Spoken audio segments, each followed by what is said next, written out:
ಯಾಕೆ ಹೀಗೆ? ಎಲ್ಲರ ಜೀವನ ಥರ ನನ್ನ ಜೀವನ ಇಲ್ವಲ್ಲ. ನಾನೀಗ ಹುಟ್ಟಿದ್ದೆ ತಪ್ಪ. ಬಂದ್ರು ನೋಡೋ ಜುಟ್ಟು.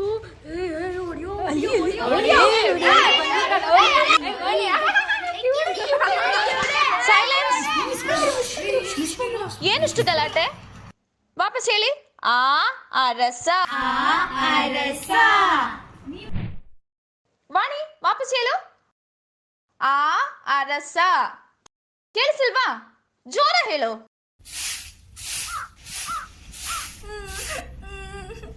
ಯಾಕಮ್ಮ ವಾಣಿ ಅಳ್ತಿದ್ಯಾ? ಸ್ಕೂಲಲ್ಲಿ ನೋಡಿದ್ರ ಏನಕ್ಕ ಅಳ್ತಾವಳೆ? ಕಿವುಡಿ ಅಂತ ರೇಗ್ಸೋದು ಹೊಡೆದ್ ಮಾಡ್ತಾರಕ್ಕ ಅವ್ರು. ಅದಕ್ಕೆ ಅವಳೆಲ್ಲ ಕರ್ಕೊಂಡೋಗಿ ಪೂಜೆ ಗೀಜೆ ಮಾಡಿಸ್ಬಾರ್ದಾ? ಸರಿ ಆಗ್ತೈತಾ? ಸರಿ ಹೋಗುತ್ತೆ, ಕರ್ಕೊಂಡೋಗಿ ಮಾಡಿಸಿ. ದೇವ್ರೆ, ನನ್ನ ಮಗಳಿಗೆ ಬೇಗ ಕಿವಿ ಕೇಳಿಸೋಂಗ್ ಮಾಡಪ್ಪ. ರೀ, ವಾಣಿಗೆ ಇಷ್ಟು ವಯಸ್ಸಾದ್ರೂ ಕಿವಿ ಕೇಳಿಸ್ತಿಲ್ಲಲ್ರಿ. ಯಾರಿಗಾದ್ರೂ ಇದ್ರ ಬಗ್ಗೆ ಕೇಳಿ ನೋಡಿ ಸ್ವಲ್ಪ. ಹೌದಾ? ಒಂದ್ಸತಿ ಗಾರ್ಡ್ನ ಕೇಳ್ಕೊಂಬರ್ತೀನಿರೋ. ಸರಿ, ಹೋಗಿ ಬನ್ನಿ. ನಮಸ್ಕಾರ ಗೌಡ್ರೆ. ಈ ನಡುವೆ ನಮ್ಮ ಮಗುಗೆ ಕಿವಿ ಕೇಳಿಸ್ತಾ ಇಲ್ಲ, ತೋರ್ಸಕ್ಕೆ ಯಾರಾದರೂ ಒಳ್ಳೆ ಡಾಕ್ಟರ್ ಇದ್ದಾರಾ ಗೌಡ್ರೆ? ಅದಕ್ಕೆಲ್ಲ ದೊಡ್ಡ ಡಾಕ್ಟರ್ ತನಕ ಹೋಗ್ಬೇಕು, ಆಪರೇಷನ್ ಮಾಡಿಸ್ಬೇಕು. ದುಡ್ಡು ಇದೆಯಾ ನಿನ್ನ ಹತ್ರ? ಹೋಗಯ್ಯ ಹೋಗು. ಅದೇ ದುಡ್ಡಲ್ಲಿ ನಿನ್ನ ಮಗಳು ಮದುವೆ ಮಾಡೋ ಹೋಗು. ಹೋಗಪ್ಪ ಹೋಗು.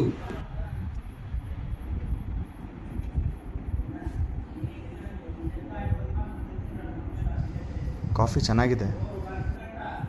ನಿಮ್ಮ ಹೆಸರೇನು? ಅಪ್ಪಿ, ಪ್ರಶ್ನೆ ಕೇಳ್ಬೇಡ. ಹಾಂ? ಕಿವಿ ಕೇಳಿಸಲ್ಲ. ಕೇಳಿಸಲ್ವಾ? ಕೇಳಿಸಿರೋ ಹುಡುಗಿನ ಕೊಟ್ಟು ಮದುವೆ ಮಾಡ್ತಿದ್ದೀರಾ? ಮದುವೆನೂ ಬೇಡ, ಏನೂ ಬೇಡ, ಹೋಗಿ. ಆಯ್ತೇನ್ರಿ ಕೆಲ್ಸ? ಏನೋ ಸೌಂಡ್ ಅದು? ಏನೋ ಕಿವಿ ಪರೀಕ್ಷೆ ಅಂತೆ. ಮನೆಯಲ್ಲಿ? ಅಯ್ಯೋ, ಬೆಳಗಿಂದ ಕಾಣಿಸ್ತಿಲ್ಲ ರೀ. ಒಂದ್ಸಲ ನೋಡ್ಕೊಂಬರೋಗಿ ಎಲ್ಲೋದ್ಲು. ಬಿಟ್ಕೊಂಡು ಬರ್ತೀನಿ ಇರು. ಇಷ್ಟೆಲ್ಲ ಅನುಭವಿಸ್ತಿದ್ದೀನಿ, ಇದನ್ನು ಸರಿ ಹೋಗಲ್ಲ. ವಾಣಿ, ಅಮ್ಮ ವಾಣಿ, ಯಾಕಮ್ಮ ಅಳ್ತಾ ಇದೆಯಾ? ಬಾಮ್ಮ ಮನೆಗೆ ಹೋಗೋಣ ಬಾ. ಈಗ ಟೆಸ್ಟ್ಗಳೆಲ್ಲ ಆಗಿದೆ. ಕಿವಿ ಕೇಳಿಸದಿರೋರು ಆಸ್ಪತ್ರೆಗೆ ಬಂದು ಬೇರೆ ಬೇರೆ ಟೆಸ್ಟ್ಗಳೆಲ್ಲ ಮಾಡ್ತೀವಿ. ಅವಶ್ಯಕತೆ ಇದ್ರೆ ಕಿವಿ ಮೆಷಿನ್ ಹಾಕ್ತೀವಿ. ಬೇರೆ ಯಾರಿಗಾರು ಪ್ರಶ್ನೆಗಳಿದೆಯಾ? ಸಂಪ್ರದಾಯದಲ್ಲಿ ಮೆಷಿನ್ ಗೀಸಿನ್ ಹಾಕಿಕ್ಕಿಲ್ಲ, ಅದು ಆಕರೆ ಕೇಳಿಸ್ಬಿಡ್ತದಾ? ಈಗೇನ್ ಮಷಿನ್ ಗಿಷಿನ್ ಹಾಕ್ಬಿಡ್ತೀರಾ? ಮುಂದೆ ಹುಟ್ಟೋ ಮಕ್ಕಳು ಹಂಗೆ ಹುಟ್ಟಿದ್ರೆ ಏನ್ ಮಾಡ್ತೀರಾ? ಅದಕ್ಕೆ ಹುಟ್ಟಿದಾಗ್ಲೇ ಕಿವಿ ಪರೀಕ್ಷೆಗಳೆಲ್ಲ ಮಾಡಿಸಿದ್ರೆ ಮೆಷಿನ್ ಹಾಕಿ ಎಲ್ರ ತರ ಬದುಕಬಹುದು. ಸಂಪ್ರದಾಯದಿಂದ ಈಚೆ ಬಂದು ಮೆಷಿನ್ ಹಾಕೊಂಡ್ರೇನೆ ಎಲ್ರ ತರ ಬದುಕೋಕ್ಕಾಗೋದು.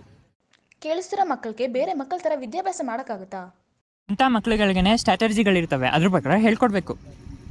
ಇದಕ್ಕೆಲ್ಲ ದುಡ್ಡು ಜಾಸ್ತಿ ಬೇಕಲ್ಲಣ್ಣ, ಎಲ್ಲಿಂದ ತರೋದು? ಇದಕ್ಕೆಲ್ಲ ಗೌರ್ಮೆಂಟ್ ಹಾಸ್ಪಿಟಲ್ಗೆ ಹೋಗ್ಬೋದು. ಸ್ಕೀಮ್ಗಳು ಕೂಡ ಇರ್ತವೆ, ಮಿಷಿನ್ಗೆ ಡಿಸ್ಕೌಂಟ್ ಕೂಡ ಇರುತ್ತೆ. ಅಲ್ಲ ಅಣ್ಣ, ನಮ್ಮ ಭಾವನಿಗೂ ಕೇಳಿಸ್ತಿರ್ಲಿಲ್ಲ. ಅವ್ರು ಪೂಜೆ ಮಾಡಿಸಿದ್ಮೇಲೆ ಚೆನ್ನಾಗಿ ಕೇಳಿಸ್ತಾ ಇತ್ತು. ನೀನ್ ಹೇಳಿದ್ ಕೇಳಿ ನಮ್ಮ ಮಗಳಿಗೂ ಮಾಡಿಸಿಲ್ಲ ಪೂಜೆಗಳನ್ನ, ಆದ್ರೂ ಸರಿ ಇವ್ರು ನೋಡಿ, ಇವರು ಪೂಜೆಗಳೆಲ್ಲ ಮಾಡಿಸಿದ್ದಾರೆ, ಆದ್ರೂ ಸರಿ ಹೋಗಿಲ್ಲ. ನೀವು ಬಂದು ಹಾಸ್ಪಿಟ್ಲಿಗೆ ತೋರಿಸಿ. ಸರಿ ಸರ್. ಇಷ್ಟೆಲ್ಲ ಆದರೂ ಈಗ ನನ್ನ ಜೀವನಕ್ಕೊಂದು ಅರ್ಥ ಸಿಕ್ಕಿದೆ. ಅದೇನೋ ಅಂತಾರಲ್ಲ, ಹಾಗೆ ಮನ್ಸು ಮಾಡಿದ್ರೇ ಮಾರ್ಗ. ಕೈ ಕಟ್ಕೊಂಡು ಕೂತಿದ್ರೆ ಯಾವುದೂ ಆಗಲ್ಲ. ಈ ಮೂಢನಂಬಿಕೆಗಳನ್ನೆಲ್ಲ ಪಕ್ಕಕ್ಕಿಟ್ಟು ಕಾಲಕ್ಕೆ ತಕ್ಕಂತೆ ನಮ್ಮ ಜೀವನದ ಶೈಲಿನೂ ಬದಲಾಯಿಸ್ಕೋಬೇಕು. ಎಲ್ಲ ಕಷ್ಟಕ್ಕೂ ಒಂದಲ್ಲ ಒಂದು ರೀತಿ ಪರಿಹಾರ ಇದ್ದೇ ಇರುತ್ತೆ. ಅದನ್ನು ನಾವು ಕಂಡ್ಕೋಬೇಕು. ಆ ಪರಿಹಾರನ ನಾನು ಹುಡ್ಕೊಂಡಾಯಿತು. ಈಗ ನನ್ನ ಕೆಲಸ ಏನು? ಇದೇ ಥರ ಸಮಸ್ಯೆಗಳನ್ನ ಎದುರಿಸ್ತಿರೋರಿಗೆ ಒಂದು ಪರಿಹಾರ ಕೊಡೋದು. ಇಲ್ಲಿ ನಾನು ಖುಷಿಯಾಗಿದ್ದೀನಿ, ಬೇರೆಯವ್ರು ಖುಷಿ ಪಡೋದನ್ನು ನೋಡ್ತಾ ಇದ್ದೀನಿ.